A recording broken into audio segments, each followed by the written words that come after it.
My dear lovely learners, all of you are most welcome in this class. My name is Dilip from DKD English. I hope all of you are very good. আজ তোমাদের জন্য যে লেসনটা আয়োজন করেছি সেটা easy এবং তোমাদের প্রিয় একটা লেসন বলতে পারো। প্রায় সবাই যতগুলো গ্রামাটিক্যাল মানে এক্সারসাইজ বা গ্রামাটিক্যাল চ্যাপ্টার তোমরা পছন্দ করো বা যারা পছন্দ করে তাদের যে জিনিসগুলো তারা পছন্দ করে তাদের মধ্যে অন্যতম একটা হচ্ছে রাইট ফর্মস অফ ভার্বস।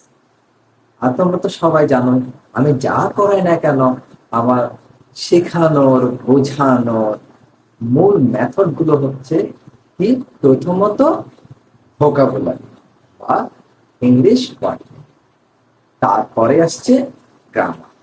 এই বিষয়ে আমি তোমাদেরকে প্রায় ভিডিওতে অনেকগুলো অ্যাডভাইস করেছি, অনেক কথা বলেছি, এগুলোর ইম্পর্টেন্ট সম্পর্কে বলেছি। আমার মনে হয় না আর কিছু বলা আছে, যেটা তোমরা রেগুলার যারা আমার সাথে ক্লাস করছো তারা বুঝতে পারছো। আর আমার এও একটা আত্মবিশ্বাস আছে যে তোমরা যারা আমার সাথে রেগুলার ক্লাস করছো তারা ইতোমধ্যে এই ইংরেজির মধ্যে অনেকটুকু এগিয়ে এসেছে, অর্থাৎ তোমাদের যে পারফরমেন্স সেটা অনেকটুকুই বেড়ে গেছে। আর তুমি যদি আমার চ্যানেলের মধ্যে নতুন ভিউয়ার্স হয়ে থাকো বা নতুন লার্নার্স হয়ে থাকো তাহলে তুমি এই ভিডিওটার পাশাপাশি আরো কিছু ভিডিও তুমি ওয়াচ করতে পারো। সেটা কিভাবে? আমার চ্যানেলে বা আমার প্রোফাইল লোগোতে ক্লিক করে বা টাচ করে আমার চ্যানেলে ঢুকে যাও। ঢুকে গিয়ে ওখানে দেখবে প্লে লিস্ট আছে, প্লে লিস্টে অনেকগুলো প্লে লিস্ট। তোমার যে বিষয় সম্পর্কে জানতে ইচ্ছে হয় বা শিখতে ইচ্ছে হয় তুমি সেই বিষয়ের উপর টাচ করো বা ক্লিক করো, দেখবে একই বিষয়ের উপর অনেকগুলো ভিডিও আছে। ইতিমধ্যে আমি প্রায় 300-400 ভিডিও আপলোড করে দিয়েছি। সুতরাং তোমার প্রয়োজনীয় জিনিসটা আশা করি তুমি পেয়ে যাবে। আর পাওয়ার পর তুমি ওয়াচ করার পরে যদি বুঝতে পারো যে এই টেকনিক বা এই টিচিং মেথড তোমার কাছে ভালো লাগছে, তুমি শিখতে পারছো, বুঝতে পারছো, এটা তোমার পার্মানেন্টলি মনে থাকবে, তাহলে তোমার প্রতি আমার অনুরোধ রইল বা অ্যাডভাইস রইল যে আমার চ্যানেলটা সাবস্ক্রাইব করে আমার সঙ্গে থেকে শেখার জন্য। আর তোমরা যারা ইতিমধ্যে আমার চ্যানেলটা সাবস্ক্রাইব করেছো তাদেরকে অশেষ ধন্যবাদ। এখন শুরু করছি আজকের এই লেসন। দেখো আমি যে সিস্টেমে পড়ায় বা যে সিস্টেমে বুঝায় এখনো তার ব্যতিক্রম করবো না। তবে তার আগে তোমাদের কাছে একটা অ্যাডভাইস থাকবে, তোমরা যারা রাইট ফর্ম অফ ভার্বস এর অনেকগুলো নিয়ম কানুন বা সব নিয়ম কানুন মুখস্থ করে ফেলেছো, জানো ইউজিং এ সমস্যা হচ্ছে বা ব্যবহার করতে সমস্যা হচ্ছে, তারা এই ধরনের ভিডিওগুলো একটু বাঁচো। অথবা সবকিছু জানো নিজেকে একটু ভেরিফাই করতে ইচ্ছে করছে, তাহলে কি করবে? জাস্ট ভিডিওটা একটু পজ করে নিয়ে তারপর তোমার নিয়ম মোতাবেক বা তুমি যতটুকু জানো যেভাবে পারো যেভাবে করো সেভাবে আনসারটা করে ফেলো বা সলিউশনটা করে ফেলো।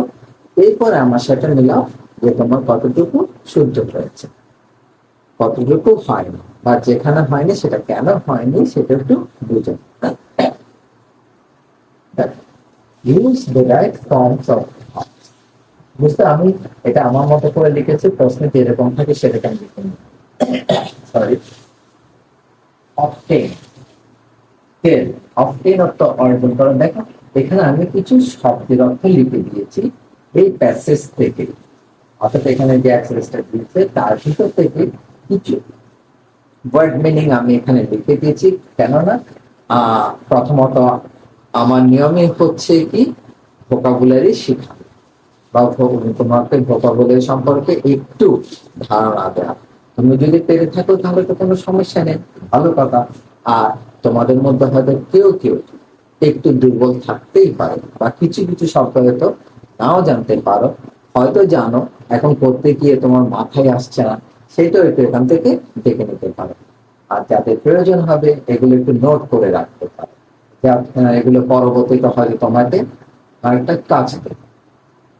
দেখো অবটেইন অর্জন করা, আরেকটা শব্দ আছে এখানে অ্যাটেইনিং, অ্যাটেইনিং অর্থ অর্জন করা। ব্রিড লালন পালন করা বা জন্ম দেওয়া। ইস্টাবলিশ প্রতিষ্ঠা করা। ডিসেম্বর ডিসেম্বর ধান করা বা গোপন করা। কাল্টিভেট চাষ করা বা চর্চা করা। এন্ডেঞ্জার বিপন্ন করা বা বিপদে ফেলা। ট্রুথফুলনেস সত্যবাদিতা। ভার্চুস গুণগুলো, এখানে গুণগুলো হবে ভার্চু মানে হচ্ছে গুণ। ট্রাস্টেড বিশ্বাসভাজন হওয়া। পার্মানেন্ট স্থায়ী। ফলসুট মিথ্যা বা প্রতারণা। আর আর দুই একটা শব্দ আছে, এগুলো ইজি। আর যদি এখানের মধ্যে সেরকম কোনো সমস্যা থেকে থাকে, আমি তো বুঝিয়ে দিচ্ছি, তখন সেখান থেকে তোমরা লিখে দিতে। তাহলে অবটেইন অর্জন করা, টেল বলা, ব্রিড ব্রিড অর্থ কি বলেছিলাম, লালন পালন করা বা জন্ম দেওয়া। মেক তৈরি করা। স্টাবলিশ প্রতিষ্ঠা করা। স্পিক বলা কথা বলা। সি দেখা। ডিসেম্বল ডিসেম্বল অর্থ কি বলেছিলাম, ধান করা বা গোপন। কাল্টিভেট চাষ করা। এন্ডেঞ্জার বিপদগ্রস্ত করা বা বিপদে ফেলা। তাহলে এবার এক্সারসাইজটা প্রথমে পড়ে নিতে হবে, পড়ে এর বাংলাটা বুঝতে চেষ্টা করতে হবে। বাংলাটা যদি তুমি বুঝতে পারো বা যেটাকে অনুবাদটা যদি তুমি বুঝতে পারো, এটার রাইট ফর্ম অথবা ভার্বের রাইট ফর্ম বসানোটা তোমার জন্য অনেকটাই ইজি হয়ে যাবে। ট্রুথফুলনেস সত্যবাদিতা dash all other virtues which makes সমস্ত গুণগুলোর মধ্যে যেটি তৈরি করে এ ম্যান রিয়েলি গ্রেট একটা মানুষকে কি সত্যিকার অর্থে মহৎ করে তোলে বা বড় করে তোলে। দ্য ম্যান হু যে মানুষ, যে মানুষটি যে the habit of dash the truth অভ্যাস সত্য ইজ ট্রাস্টেড বাই অন্যদের দ্বারা কিংবা বিশ্বাসভাজন হয়। এ ম্যান একটি মানুষ ড্যাশ হিজ এন্ড তার প্রয়োজন বা চাহিদা ওয়ান্স অর টুয়াইস এক বা দুই বাই ড্যাশ লাইস মিথ্যা দ্বারা বাট নো পার্মানেন্ট গেমস কিন্তু কোনো স্থায়ী অর্জন কামস আউট আসে না বা বেরিয়ে আসে না অফ সাচ সাকসেস এই ধরনের সফলতা। So nobody should tell a lie তাই কারোই মিথ্যা কথা বলা উচিত নয় ইন দা হোপ এই আশায় অফ মানি টাকা অ্যান্ড অ্যাটেইনিং এবং অর্জন সাকসেস সফলতা। ইট ইজ এটা হলো ড্যাশ ইন সোসাইটি সমাজে দ্যাট সাম ডিসঅনেস্ট পিপল কিছু অসৎ লোক টেল এ লাই মিথ্যা কথা বলে টু ড্যাশ আদার লাইফ অন্যদের জীবন বা অন্যদের পেশা ইত্যাদি। দে টেল লাইস তারা মিথ্যা বলে টু ড্যাশ দ্য ট্রুথ সত্য অ্যান্ড ড্যাশ ফলসুট এবং মিথ্যা সোসাইটি সমাজ। তাহলে পরে মোটামুটি ধারণা করতে পারলাম যে এখানে সত্যবাদিতা সম্পর্কে বলা হচ্ছে যে মানুষ সত্য কথা বলে সে কিরকম কেমন মানে মানুষের আস্থা অর্জন করে থাকে, যে মিথ্যা কথা বলে তার বৈশিষ্ট্যগুলো কি হয়ে থাকে, সে কিভাবে তার জীবিকা অর্জন করে বা জীবনযাত্রা চলার পরবর্তী তার কি হয়, এটা একটু আমরা ধারণা করতে পারছি। তাহলে এখন আমরা শুরু করি যে কিভাবে রাইট ফর্মটা বুঝবো। প্রথমে দেখো যে এখানে যেহেতু সত্যবাদিতা সম্পর্কে বলা হচ্ছে, সত্যবাদিতা এমন একটা গুণের নাম যেটা সাধারণত অতীতকাল থেকে বর্তমান পর্যন্ত এখনো সবার মুখোমুখ হয়তো সবার অন্তরে এটা লালন পালন করছে, যেটাকে আমরা প্রেজেন্ট টেন্সে কি ধরতে পারি বা প্রেজেন্ট টেন্সে খেলে এটা অ্যাকসেপ্ট করতে পারি। আবার হয়তো কোথাও কোথাও কিছু ইঙ্গিত আছে যে এটা প্রেজেন্ট টেন্সে হতে পারে, যেমন বলতে গেট টেল লাইস মিথ্যা কথা বলে টেল প্রেজেন্ট ফর্ম, কেমন ইট ইজ প্রেজেন্ট ফর্ম। তারপর কি no permanent game comes out present form. কিছু কিছু যেমন truth is present form, present indefinite tense বা কন্টিনিউয়াস ফর্ম ইত্যাদি ফর্মে এটা বোঝা যাচ্ছে, ডিফারেন্স দেওয়া হয়েছে, সেখান থেকে বোঝা যাচ্ছে যে এটা প্রেজেন্ট টেন্সে হতে পারে। তো তাহলে আমরা শুরু করি। ট্রুথফুলনেস ড্যাশ অল আদার ভার্চু, অর্থাৎ সত্যবাদিতা সব গুণে জন্ম দেয় বা লালন পালন করে। সুতরাং এটা কি হবে? Answer a bread. এখন যেহেতু truthfulness third person singular number, সুতরাং প্রেজেন্ট ইনডেফিনিট টেন্স বোঝাচ্ছে, অর্থাৎ ব্রেড ভার্বের সাথে অ্যাস যোগ হবে, breads. Truthfulness breeds all other virtues which makes a man diligent. The man who dash the habit of, the man যেটা চর্চা করে, যে মানুষ চর্চা করে, তাহলে চর্চা করাই যদি কি বলেছি? কাল্টিভেট। তাহলে হু কাল্টিভেট, CULTIVATE। এবার একটা জিনিস লক্ষ্য করো, এখানে কিন্তু subject third person singular number, যেহেতু আগে থেকে বুঝে আসছে এটা প্রেজেন্ট ইনডেফিনিট টেন্স, যেহেতু থার্ড পারসন সিঙ্গুলার নাম্বার, সেহেতু প্রেজেন্ট ইনডেফিনিট টেন্সে ভার্বের সাথে এস বাই এস যোগ করতে হয়, আমরা এস যোগ করছি। See, the habit of dash the truth, অর্থাৎ সত্য বলা অভ্যাস, সত্য বলা। তাহলে এখানে কথা বলা কি হবে? Speaking, speak. তাহলে এখানে একটা জিনিস আমি লিখলাম, দেখো স্পিক বলা। এইবার তুমি চিন্তা করো যে এখানে প্রিপোজিশন আছে, তো আমরা জানি কি প্রিপোজিশন থাকলে প্রিপোজিশনের পরবর্তী ভার্বের সাথে কি যোগ করতে হয়? আইএনজি যোগ করতে হয়। আর এখানে কি যোগ হবে? আইএনজি। স্পিকিং, এরপরে কি?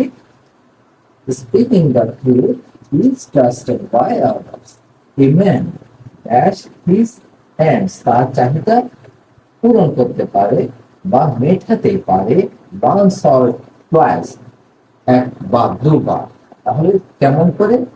মে a man may obtain, may obtain, obtain আছে না? দ্য ম্যান মে অবটেন মানে অর্জন করতে পারে। কি অর্জন করতে পারে? তার চাহিদা মেটাতে পারে এক বা দুবার। আবার এখানে মে দিয়েছি, এখানে অবটেন ভার্বের পরিবর্তন হওয়ার কারণ কি? এখানে মে হচ্ছে মডেল ভার্ব, কেমন? এখানে পারা অর্থে ধারণা করা হচ্ছে, সেক্ষেত্রে মে পরে ভার্বে বেস ফর্ম হয়েছে। আমরা জানি কি মডেল ভার্ব থাকলে পরবর্তী ভার্বের আকার বেস ফর্ম হয়, কিন্তু মডেল ভার্বের পরে যদি বি থাকে, ভার্বের আকার পাস্ট পার্টিসিপাল ফর্ম হয়। এবার দেখো বাই ড্যাশ লাইফ, মিথ্যে বলে। তাহলে এখানে দেখো মিথ্যে বলা, বাই আছে, বাই প্রিপোজিশন, তাহলে বাই এর পরবর্তী ভার্বের সাথে কি যোগ করতে হবে? ING, by telling. তাহলে এখানে আরেকটা জিনিস মনে রাখো, বাই এর পরের ভার্বের সাথে আইএনজি যোগ করতে, কিন্তু বাই এর পূর্বের ভার্বের সাথে, বা বাই এর পূর্বের ভার্বটি ভার্বের পাস্ট পার্টিসিপাল ফর্ম।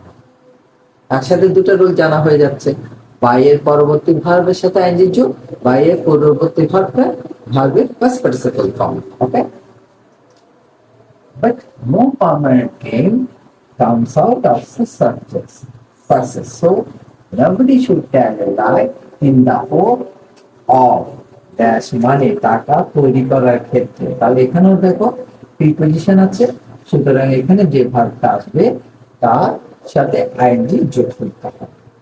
তাহলে বা comes of making money, making, make ভার্বের সাথে আইএনজি যোগ করতে হবে, making money. and attaining success it is dash in the society, সমাজে দেখা গেছে, দেখা গেছে, দেখা যাওয়ার কাজটা কিন্তু অন্য কেউ কাজ করছে, অন্যের দ্বারা হচ্ছে, ইট ইজ আছে, সেহেতু এটা প্রিপেয়ারি সাবজেক্ট, দেখা যাওয়ার প্রিপেয়ারি সাবজেক্ট হিসেবে এটা বসাচ্ছে। সুতরাং ইট ইজ কি হবে? এখানে সিইং হবে না, এটা হবে seen, passive form. It is seen. It is seen in the society that some dishonest people, কিছু অসৎ লোক, tell a lie, মিথ্যা কথা বলে to dash other lives, অন্যের জীবিকাকে বা অন্যের জীবনকে বিপদগ্রস্ত করার জন্য বা বিপদে ফেলার জন্য। তাহলে এখানে কি হবে? বিপদে ফেলা ইংরেজি and danger, and danger। এটা কোনো পরিবর্তন হচ্ছে না, কারণ প্রেজেন্ট ফর্ম বোঝাচ্ছে একদিকে, অন্যদিকে ভার্ব হচ্ছে কি? ভার্ব হচ্ছে যে people, plural number. Plural number সেহেতু এখানে ভার্ব এটা থেকে যাবে বা ভার্ব প্লুরাল নাম্বার হিসেবে এটাই বসবে, এটা কোনো পরিবর্তন হবে না। এরপরে কি? আর they tell lies to dash the truth, তারা কিসের জন্য মিথ্যা কথা বলে? সত্যকে চাপিয়ে রাখার জন্য, লুকিয়ে রাখার জন্য। তাহলে লুকিয়ে রাখা ইংরেজি এখানে আমরা কি বলেছি? যে সত্যকে লুকিয়ে রাখা বা গোপন করা, ডিসেম্বল। ডিসেম্বল, DISSEMBLE,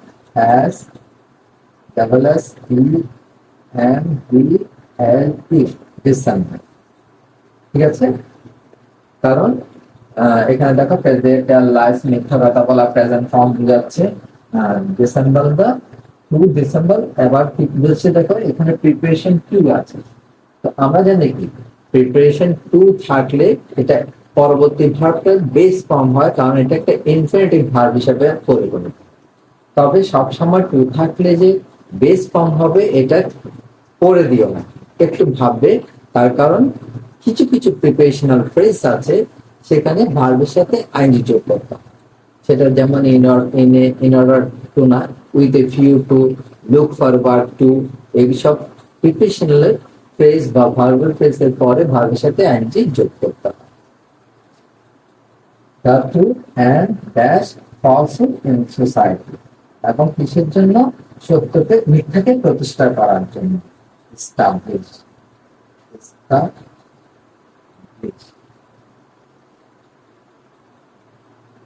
establish, sorry, yes, TABLISH, establish। একই কারণে ভার্বের বেস ফর্ম হচ্ছে, কারণ এখানে ইনফিনিটিভ টু আছে, এখানে এন্ড দিয়ে বোঝানো হচ্ছে দুটো ভার্ব একই মানে একই ফর্মে পড়বে। ওকে, দেখো আমি যেটা বলেছি সেটা প্রমাণ হলো কিনা। অর্থাৎ ভোকাবুলারি যদি তোমার জানা থাকে, ওয়ার্ড মিনিং যদি তুমি ভালো করে বুঝো, তাহলে ভার্বের ফর্ম বসানোটাও তোমার জন্য অনেকটা ইজি হয়ে যাবে। এক্ষেত্রে তোমাকে আরো একটা জিনিস খেয়াল রাখতে হবে, কি ভার্বের ফর্ম গুলো তোমাকে জানতে হবে। এখানে তো হাজার হাজার ভার্ব আছে, তো এতগুলো জিনিস হয়তো এই মুহূর্তে তোমার মনে রাখা বা মুখস্থ করা সম্ভব হবে না। তোমরা একটা চার্ট করে ফেলবে বা একটা সিস্টেম করবে, প্রতিদিন তুমি 5টা 10টা 5টা 10টা এরকম ভার্ব শিখে নেবে এবং এগুলো 5টা ফর্মে শেখার চেষ্টা করবে। আমি বলেছিলাম সেগুলো আগেও বুঝিয়ে দিয়েছি। 5টা আমরা করছি আমাদের এমনি নিয়ম অনুযায়ী, বাংলা নিয়ম অনুযায়ী present form, past form, past participle form 3টা ফর্মে শিখেছি। কিন্তু আমি বলেছি কি 5টা ফর্মে সেটা শিখে নেওয়ার জন্য। একটা হচ্ছে রুট ফর্ম বা বেস ফর্ম, আর একটা হচ্ছে যে হ্যাজ বা ইয়েস ফর্ম, যেটা প্রেজেন্ট ইনডেফিনিট টেন্সে subject third person singular number হলে ভার্বের সাথে অ্যাস বা ইয়েস যোগ হয়, এটার জন্য স্পেশালি। কারণ দেখা গেছে কি আমাদের দেশের বেশিরভাগ বাংলা ভাষাভাষী স্টুডেন্টরা ইংরেজিতে এই থার্ড পারসন সিঙ্গুলার নাম্বার ক্ষেত্রে একটু সমস্যায় পড়ে, আর সেই জন্য এটা স্পেশালি আলাদা করা হচ্ছে। আর পাস্ট ফর্ম তো আছে, পাস্ট পার্টিসিপাল ফর্মও আছে। এরপরে কি বলছি, আইএনজি ফর্ম, যেটাকে আমরা প্রেজেন্ট পার্টিসিপাল হিসেবে ধরতে পারি। ঠিক আছে, তো এইভাবে শিখলে আমার মনে হয় জিনিসটা তোমার জন্য অনেক ভালো। আর এখানে বুঝতে যদি তোমার কোনো সমস্যা হয়ে থাকে, তাহলে ভিডিওটা আরেকবার রিভিউ করে একটু দেখো। তারপরে যদি না বুঝো, কোথায় বুঝলে না সেটা আমাকে একটু কমেন্ট করে জানাও, আমি তার জন্য প্রয়োজনীয় ব্যবস্থা। So, thank you very much for watching the video.